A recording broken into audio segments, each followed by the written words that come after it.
When Will Smith walked on the stage at the Oscars, you went there, Paul? You went there? And slapped Chris Rock. It was stunning. I mean, the next day, the internet was full of memes and pictures and shock and reaction. It was an action that wasn't a response to a joke that Chris Rock had said about the way that Will Smith's wife looked. Maybe not realizing that it was because of a disease that was in her body. And there's something powerful about being slapped in the face. It's not just a physical act, an act of violence. And I don't know about you, but it seems like people are getting more and more comfortable with acts of violence in response to ideas. I don't know if you're aware, but there was a white supremacist who went through Buffalo, premeditatedly killing people in a statement about white supremacy. And to slap a person is not just a physical act of violence that should be taken seriously. It's a profound statement about contempt and disrespect. In the Middle East, even today, if one man slaps another man, that man will feel certainly completely justified in killing the man in response. Because it not only violates a person's body, but their very essence, their very being. And so this series that we're about to dive into, this series we're about to look in, is all about the body. And about discovering, and this is so important, a proper theology of our body. These physical beings that we have been entrusted with, how should we understand what it means to be embodied? This really is part of the teaching that goes all the way back to last fall, where we're talking about inner life, and we talked about paying attention to what you're feeling in your heart. And we talked about paying attention over Christmas about our minds and how we think and a good theology of thought. Now we're coming full circle to talk about what do we believe as Christians about our bodies. Now, this is incredibly important because I am convinced that so much of the confusion, so much of the Babylon, for those of you around during the Revelation series that we are currently living in, has to do with confusion directly related to a bad system of beliefs about our bodies and what our bodies are and what they're for. And so much of the confusion that we are experiencing have to do with our bodies. Now let me just say something from the get-go, okay? This is a message for Christians because judgment begins with the house of God. So this is not about, those horrible, sinful people out there in the world and look what culture's doing and all. Listen, that's not what we're talking about. And so there's going to be some things I'm going to say that's going to line up with some things you care about and some things that line up with your thinking, and you're going to want to be tempted to cheer or to clap. Don't do that. Because here's the deal. This thing that you maybe have feelings about, there's other people hurting about. And the other thing is that what the world deeply needs to see is not Christians who are telling them how they should live when we don't live by our own beliefs. What the world deeply needs to see are Christians who understand what they believe about their bodies, and they live in harmony with a good theology about bodies. And by the way, if you get real excited about something you're going to say, just wait a minute, because I'm going to aim on something that you're not going to like so much, okay? I pretty much guarantee everybody's going to be mad with me at the end of 5 weeks, okay? Because we are all sick on this. We are all struggling with this. We are all off on this. We do not know what it means to have a good theology of the body, and we're going to take a close look at that. I also want to let you know that we're going to be talking about issues, LGBT issues, transgender, a lot of the things that are going on, and I want to affirm something. I know that in this room, there are people who deeply love people in the LGBT community. They are people you know, they are your friends, they are your children, they are your brothers and your sisters, and you are very protective. And I believe that comes from God. And I believe the church has really messed up on these questions. And so we're all going to be talking, we're going to be growing, we're going to be learning together, and church, we're going to do it in love. Because that's the real mark of what it means to be a follower of Jesus Christ. Now let me say one more thing before I'm going to say the thing I'm going to say before I say the thing. There's no way the world is going to applaud what we believe on this. At the end of the day, the things I'm going to say, some of you are going to roll your eyes, some of you are going to say, old-fashioned, unbelievable, out of touch, okay? You are on the wrong side of history, Paul. Well, let me just say, I'd rather be on the wrong side of history than on the wrong side of eternity, okay? And so what we're coming, and we're in the middle of history. The worst place to evaluate what is valuable in history is in the middle of it, okay? Because there are going to be people coming behind us who might have something to say about things we didn't know, and so all these kinds of things. But just understand that so many of the things that we're going to say, the world's just they're going to hate us for just the things we say, the things we believe. That's just part of it. But the thing that's going to win the day is when we respond with love, and we respond with the character of living up to our own convictions. Okay, let's start taking a look, and this series is a series about theology, about biblical theology. What we are doing is we are returning to some of the teaching that goes all the way back to the original fathers and mothers. And here's the cool thing that you're really going to see in the next couple weeks particularly, is that the world that they stepped into, the world that Christians stepped into without any influence, without any numbers, without any power, without any authority, without any ability to make laws or change things or move armies, is very, very, very similar to the culture in the world that we are living with in America today. And here's the deal. If they were able to change the hearts and minds of the Roman world, and when you begin to see what that meant, their worldview that they came into and how they looked like absolute idiots, if they were able to change the hearts and the minds by the strength of their convictions and the different way that they were living, I wonder if we could too. But at the center of it is love. So we're going to see that. So let's talk a little bit about the theology of the body. Okay, this is a message for Christians. Kind of touched on that. So this is not about us just having our biases reinforced. If you're not challenged by this, you're not listening. If you're not deeply cut to the heart about issues that you have allowed yourself to just be blind spots related to the body, then you're just not listening. This is a message series for all of us. We are caught between two extremes. Now, this is exactly the situation the early church found itself in. Christianity, and if you understand this, by the way, you will understand huge parts of the New Testament that you completely wouldn't understand. The extremes were this, that all that matters is the body. This was classically known in ancient times as Gnosticism, the idea that what matters is knowledge, what matters is the spirit and the spiritual life. In fact, the body not only doesn't matter, the body is just, an illusion. And actually, some Gnostics believe that was evil, that lesser gods made it by mistake, and so we're trapped in our body. So the body is something that should be resisted. This went so far as they actually said that because the body is inherently evil, there's no way that God would have become a man in the person of Jesus Christ. It was a rejection of the body. Now, on the other side was an argument that all that matters is the body. And this came from a radical form coming out of the movement called the Sadducees. You've heard of the Sadducees when you talk about the Bible. The Sadducees who believed that all that mattered was the material universe, and so all we have is this body, and so the body doesn't matter. The body matters above everything else, and the spirit, that's just a different thing. Once the body is gone, you're gone. Now, if you think about it, in different guys, in different philosophical schools, coming through 2,000 years of Western philosophy that I'd love to talk to you about. If you check out the podcast, we'll probably get some of that, but I don't have time this morning.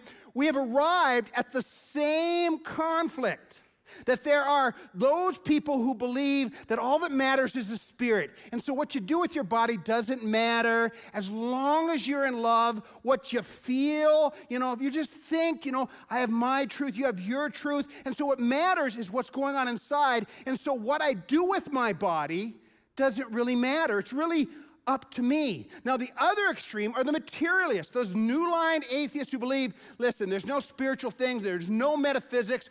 All that exists is the material universe. And so when you're here, you're here. When you're gone, you're gone. And so this creates a culture where we're hyper concerned about our bodies. We want to live as long as we can. We want to take care of ourselves. We want to do all these things. And we want to understand that all that matters is the physical body. Now, here's the problem, is that these extremes are the source of all the confusion.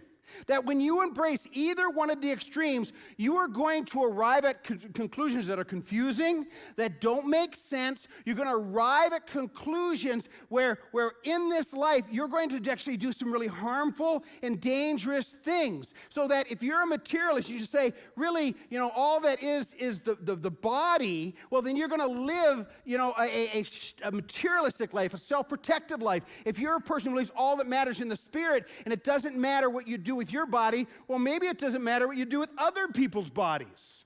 Maybe you can do things to other people's bodies, which is the source of so much of the evil in our world. You see, what we think and the theology and the ideas behind how we live shape us in every day. You all didn't know you were formed and shaped by all this philosophy and this theology. And that's why it's important for us to return to good theology, which is grounded in the nature and character of God as revealed in the Bible through the person of Jesus Christ. That is our foundation. That is our anchor point. That is the point we go to. And when we go back to what the early church fathers and mothers, people who literally gave up their lives for what they believed, what they discovered from the example of Jesus, from walking with the apostles, it should blow our mind about the clarity we get when we come back to good theology about the body. We need to understand that living in either extremes leads to confusion. It leads to chaos. It leads to people saying, I don't know. I don't know what the objective understanding is. I don't know how we should live. And we find ourselves all over the map.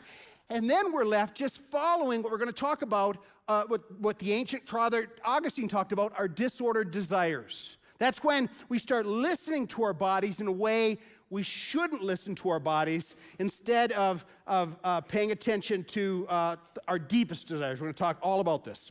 Two important terms that you just must understand to understand a good theology of the Bible. And man, I had 10 I wanted to share. I'm just going to do 2 because I don't think I can talk any faster than I already do. I tried and I hurt myself. These terms are everywhere in the Bible. And when you start recognizing them, you'll start saying, holy cow, I had no idea the Bible talks so much about a theology of the Bible. And the 2 terms are the word soma in the Greek, body, and the other one is sarx, called flesh. Now, flesh sounds like something a preacher would talk about.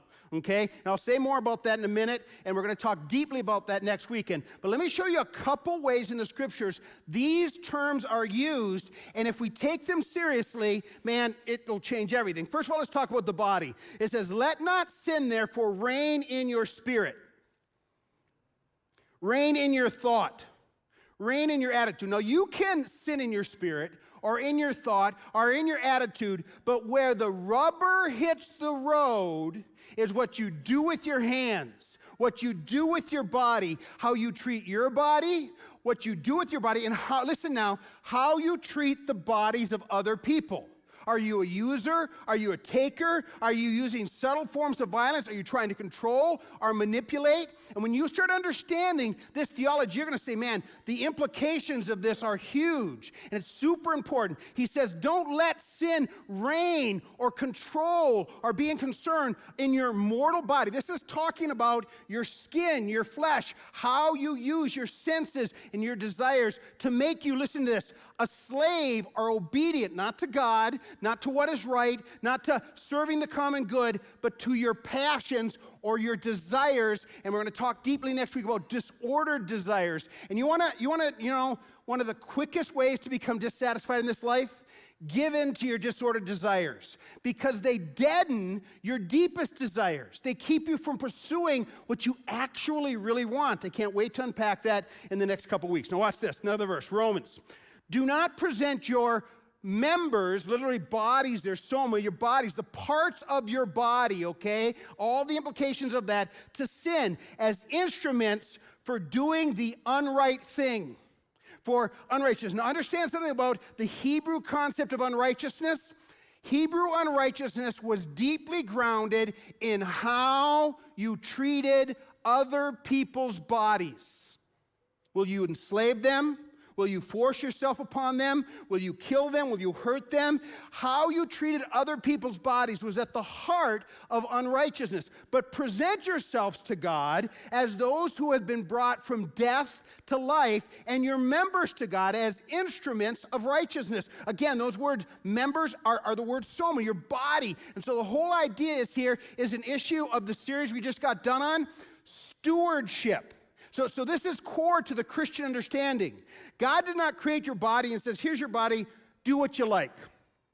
I mean, you define it, use it for whatever feels good, use it forever you want, chase your goals. He says, no. This body, like everything else in your life, has been entrusted to you. It has been given to you as something that you are supposed to use for the purposes of God. And so we are going to see in a minute, we are called to honor God with our bodies. Now watch this. Literally this word shows up in the New Testament like 250 times. It's everywhere, this word body. I appeal to you therefore, brothers, in view of the mercy of God, to present your bodies. This is an understanding, is not a spiritual concept. This is not an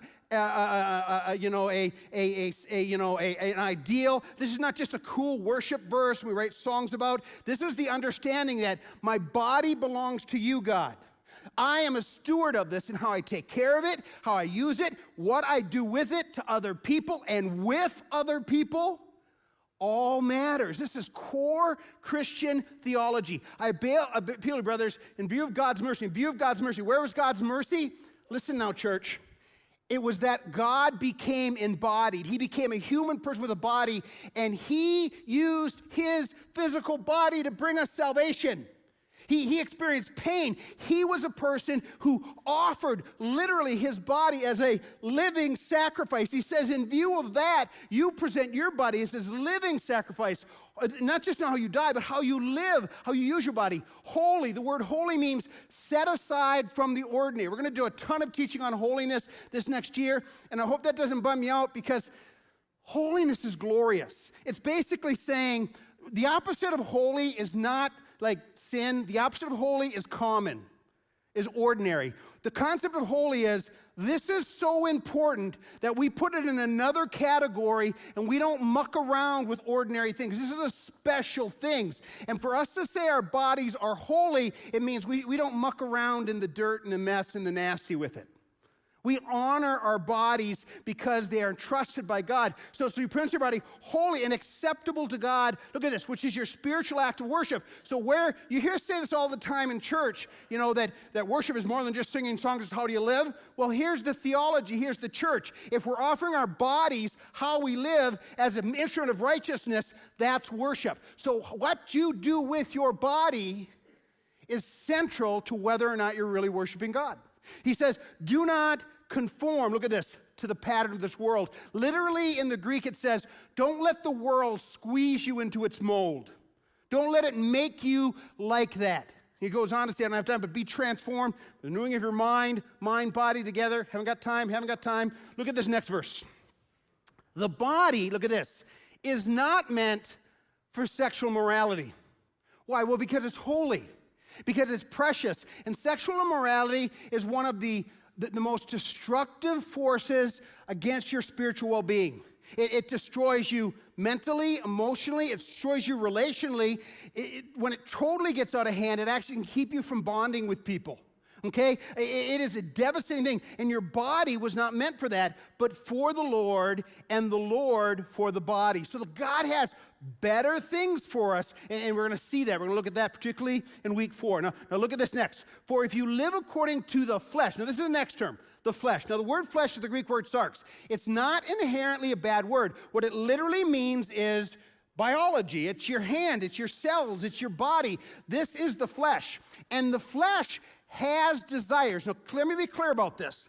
The Christian perspective has never been deny your desires. That is to say, ignore them, don't listen to them, don't pay attention to them. What it teaches is that because of sin, because of corruption, our desires get disordered. That is to say, they get, I want too much of it, I want the wrong kind of it, I want something that's been given to someone else but it's not given to me. And when you focus on your disordered desires, okay, and we're going to look at this deeply next week, you get into big problems. We currently live in a world that believes that all that matters is things like love and the spirit. Doesn't matter what your body is, and so you can define what you want to do with your body, okay? What the scriptures teach is that that's listening to your disordered desires, and so we're supposed to pay attention to our desires, find them fulfilled in God. We're going to unpack this, and instead, and this is the deal, we're going to show why the culture believes this is a bad thing and will lead to mental health problems. The opposite is true. We deny disordered desires. The Bible teaches us to deny the flesh so that we can find ultimate fulfillment. The world says, well, if you deny what you really want, you're going to hurt yourself. It's going to be bad. Let me just ask, we have been kind of giving ourselves to what we wanted in the flesh since the 1970s. How's that going for us? Are we happier? Are we healthier? Are our relationships stronger? Is our mental health? I think mental health's on the uprise, don't you?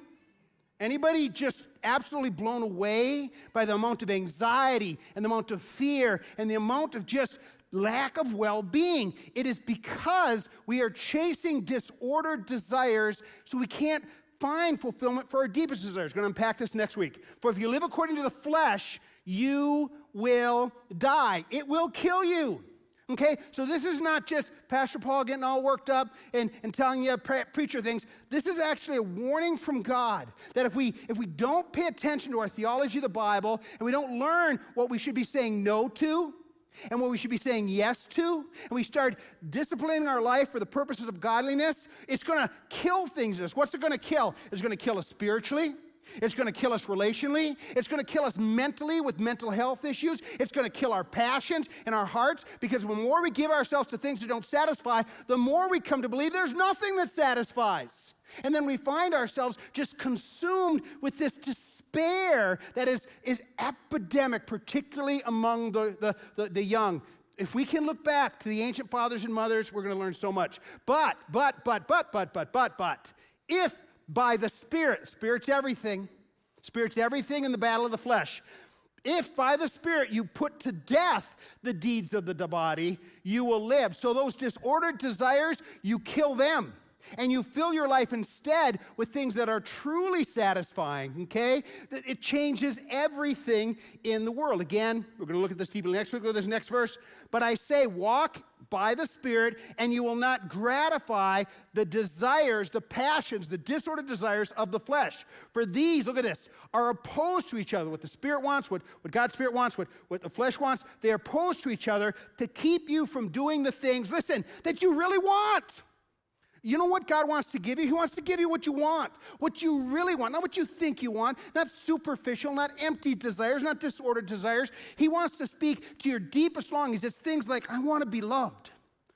I want to be accepted. I want to be enough. I want to be known. I want to be cherished. That is what your spirit really wants. See, the person who thinks they're chasing after sex is really after intimacy. The person who eats and eats and eats to find satisfaction is actually looking for comfort. The person who controls and dominates and enslaves other people in unjust work practices does that because they think they have power. What they're really claiming is some kind of control, which is really just a way of saying, I want to feel like I'm safe. I want to feel like I'm secure. And when you can understand what you really want, man, it changes everything. I'm going to give it next week's sermon. I got to stop. All right, let's take a look. Galatians. For you were called, look at this, to freedom. What does God want to give you? He wants to give you freedom. And giving, listen. Giving in to your disordered desires enslaves you. You say, I'm free. The world says freedom is I get to do whatever I want. The Bible teaches that freedom is the power to do what I should. You see the difference that? The world says freedom gives me the ability to do whatever I want, okay? And then we don't get what we want.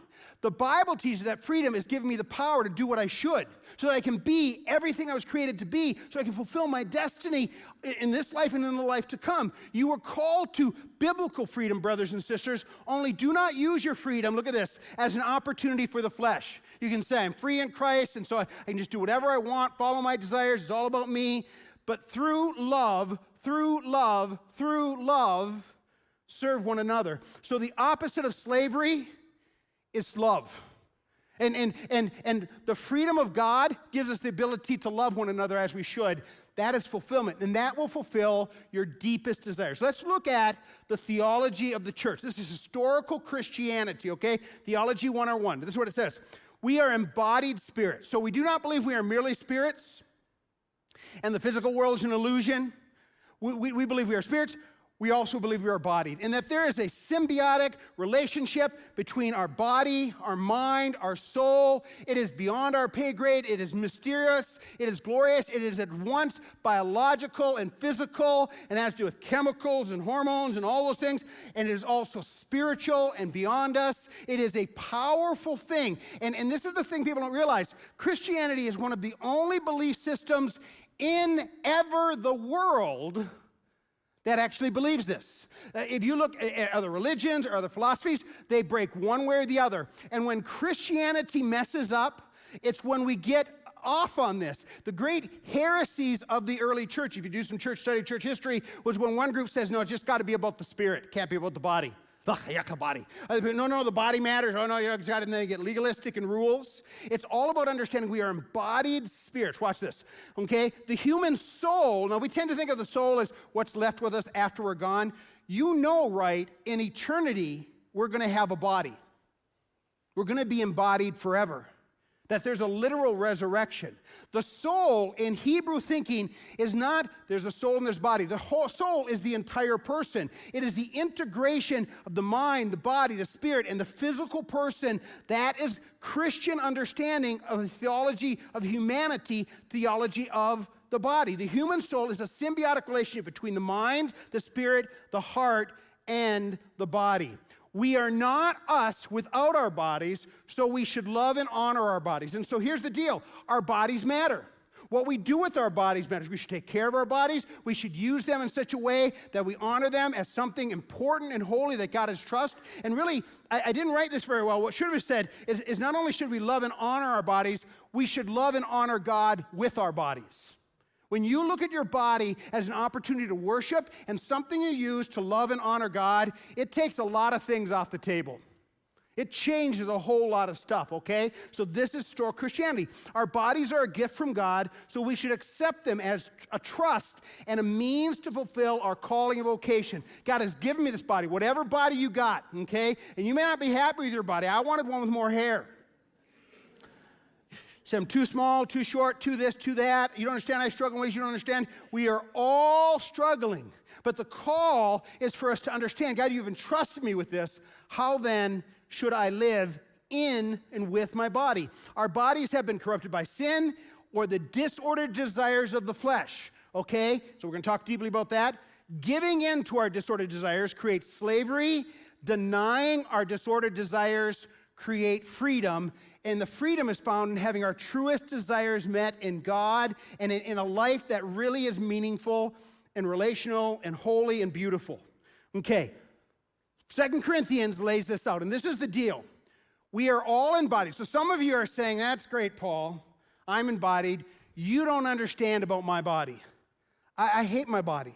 I mean, body shaming, body image, all those things in a culture of image where Will Smith is at the Oscars with the most beautiful people in the world, and it's just like, man, you don't understand. Other people say, you understand, my body's not working right. I'm physically sick. You don't understand. I got attractions, Paul, that you don't have, that you got to deal with. You just don't understand. We're all in this boat together. And listen, we have all messed up. That's why, my goodness, no shame, no judgment. If you got in your mind, oh, I'm glad Paul's finally going to take off on that group, or this group, or these people, or that people, wait till the end of the sermon. You're going to be so mad. Look at 2 Corinthians. For we know that if in this tent, so Paul uses an illustration, and this is the great Christian hope. The body we have right now, super important, super holy, we got to take care of it, we got to use it for God's purposes, is temporary.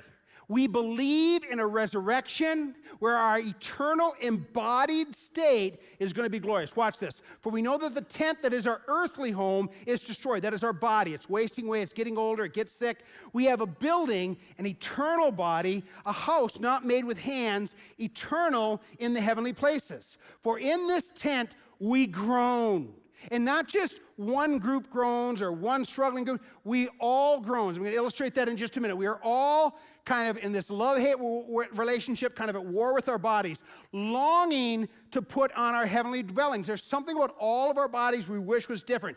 If indeed by putting it on, we may be found naked. That is to say, if we die, are we just going to be spirits and floating out there? What's that going to be like? Am I going to like that? I mean, how's that deal? Am I going to be like a ghost? He says it's not going to be like that. You're not going to be found naked. You're not going to be found unclothed or with no place for your spirit to live. For while we are still in this tent, we groan, being burdened, not that we would be unclothed or without a body, but that we would be further clothed, that we receive the ultimate, or what the Bible calls a glorified body. The Bible talks about this a ton, so that what is mortal may be swallowed up with life, so that there is a reality in heaven that I will live in symbiotic relation with my body, and my mind, and my heart, and my body.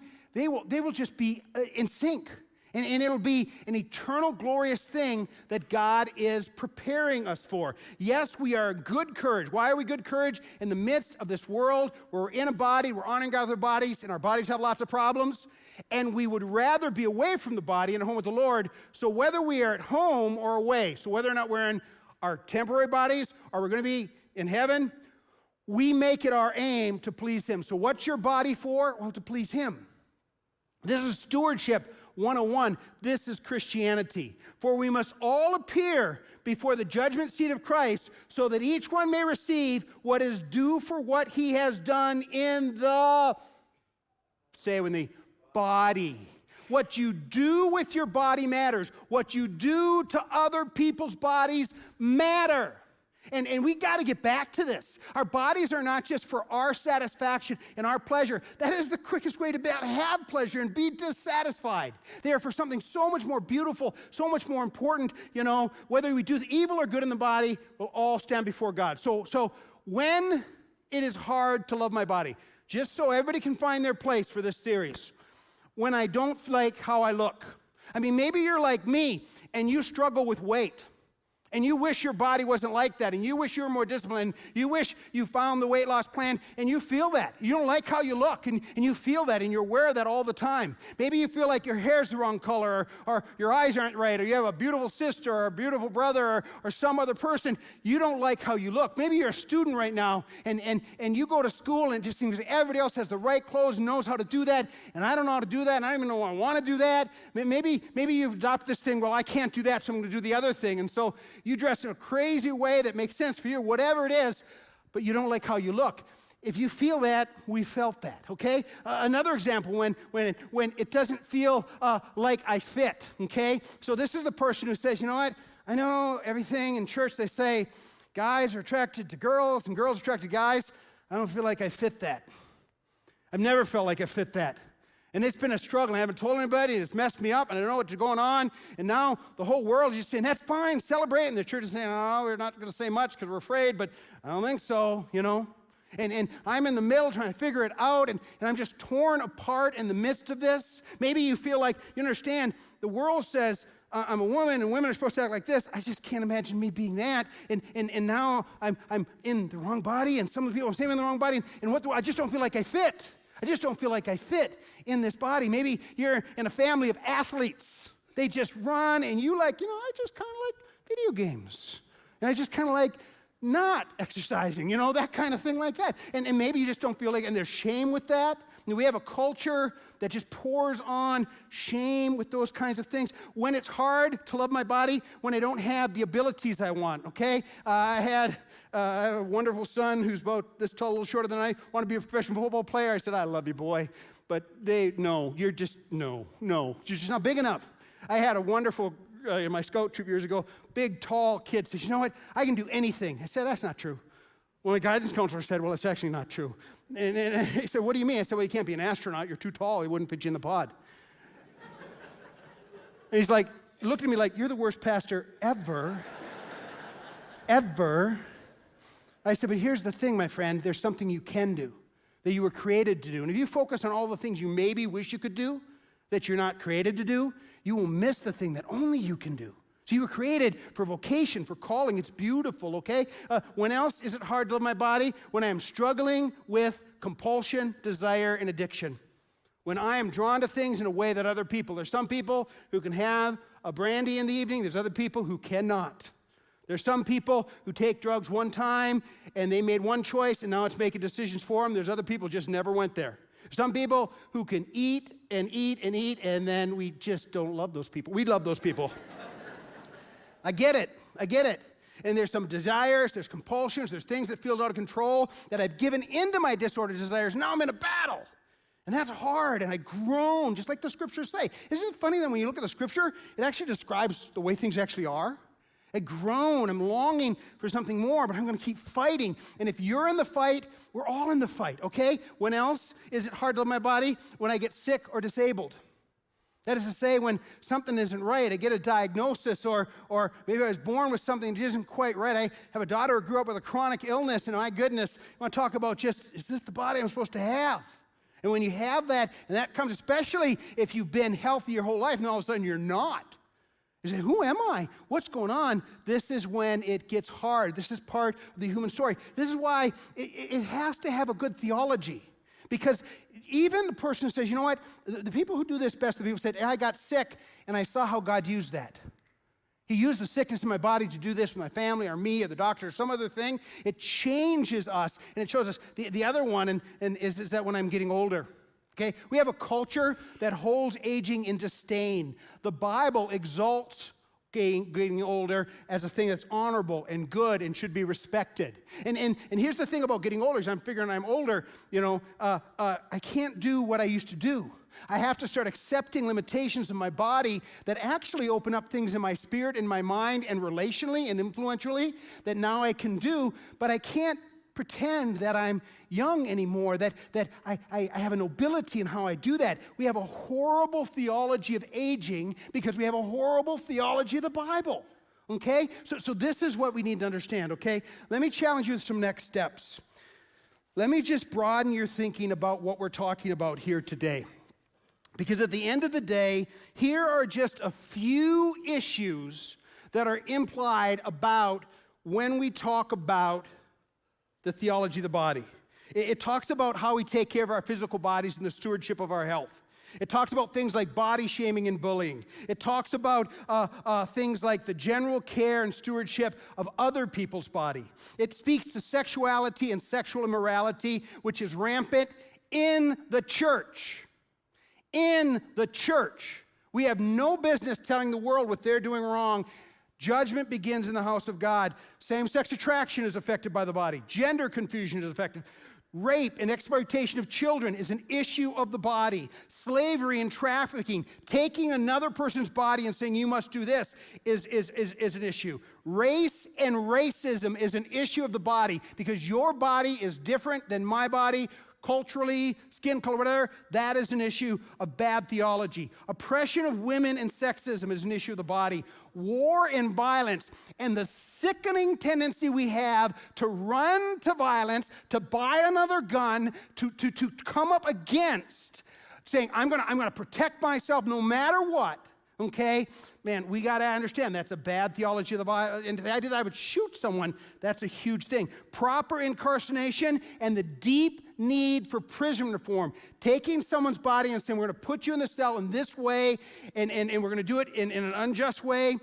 Immigration, no safe place for people who have a body. Questions of abortion and the care for the unborn is an issue of the body. But by the way, I'm pro-life. I couldn't be more pro-life.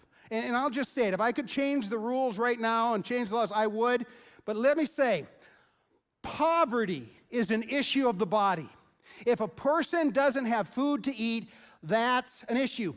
And if we as followers of Jesus Christ claim to be pro-life and we don't care about all these issues, we are not pro-life.